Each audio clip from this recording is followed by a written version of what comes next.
Can you believe we have gotten to 100 episodes of Jamaicans to the World? Hi, I'm Xavier Murphy. I'm the host of Jamaicans to the World and the founder of Jamaicans.com. And I just thought that after 100 episodes, I would just kind of reflect on some of the things I've learned and some of the observations that I've seen doing this series. So here goes. Jamaicans think globally. They think the world is theirs to explore and theirs to discover. And it's just really great seeing all these Jamaicans in these different countries and hearing about some of their stories and some of the countries that they have traveled to, because we're truly global thinkers. We are confident. Everywhere we go, we seem to just bubble to the top where excel, given the opportunity. Starting businesses, just in these great management positions. I've just learned so much about these accomplishments. Wherever they're planted, wherever Jamaicans are planted, we just seem to bubble to the top. We adapt.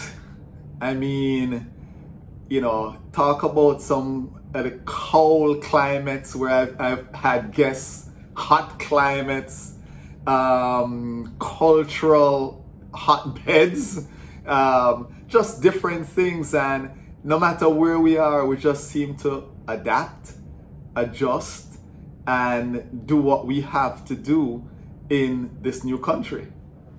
So not only adapting, but enjoying where we are, exploring the country, exploring the culture of the country, exploring the foods of the country, not being afraid to kind of step out. That's what I've learned about us Jamaicans and these Jamaicans that are living in these different countries. So you know what I'm saying? You can take you out of Jamaica, but you can't take the Jamaica out of you. Well, our culture travels. We carry our culture, we wear it. I've heard stories of how the Jamaican passport is almost like a royal passport. They get free things. They get the royal treatment. They take the food with them. You've heard the story. Some people plant ackee, to see if the ackee will grow. Mango tree. They do all these different things. The music. They share this music, they share this food with the family and friends and people in the new country that they're in. So truly amazing how the culture travels wherever Jamaicans are. So I also learned that the people from Clarendon and Clarendonians seem to be very adventurous, because if I just off the top of my head, the majority of people I think I've interviewed are from Clarendon. So big up Clarendonianites, because you are true adventurers.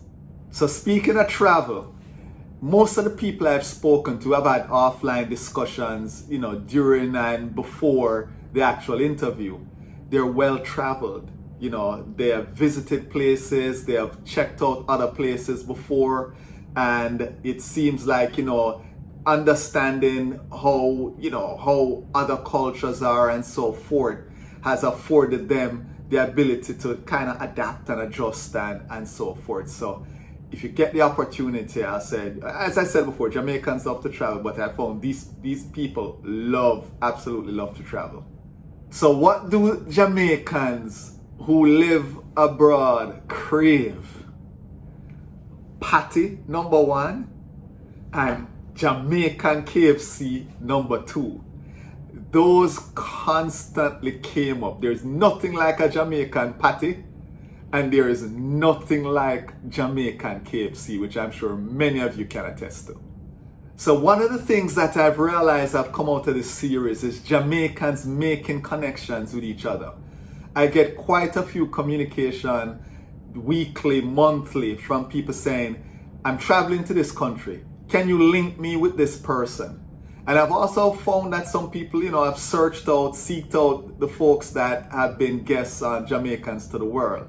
Never foresaw that coming. That is totally amazing just seeing that Jamaicans around the world are connecting with each other. It's always comfortable when you travel somewhere and you can link with another yardie and say, boy, how things are, what you recommend, and so on and so forth. So, I want to say to my guests, thank you for allowing other people to communicate with you this way. And, some of you host people, some of you have talked to people and say, hey, when you travel here, do this and so on. So listen, a hat tip to you for doing that. So I'm totally honored and totally humbled to have hosted 100 episodes. I want to give a special thanks to all the guests. You have, accommodated different time zones when we had to navigate through that. Me being persistent at times, saying, listen, let's schedule it here and there. And we have made it work. And we have put together a series that I think, I've learned a lot. Many people have learned a lot. And I can't thank you enough. So let's move on to the next 100 episodes. US, Canada, and Britain. I know many of you are asking, it's coming. So we will get there. Thank you all for watching. Again, let's move on to the next 100. Blessings. Show some love now. Hit that like button, subscribe to our channel, and hit that notification bell. That way you don't miss a video.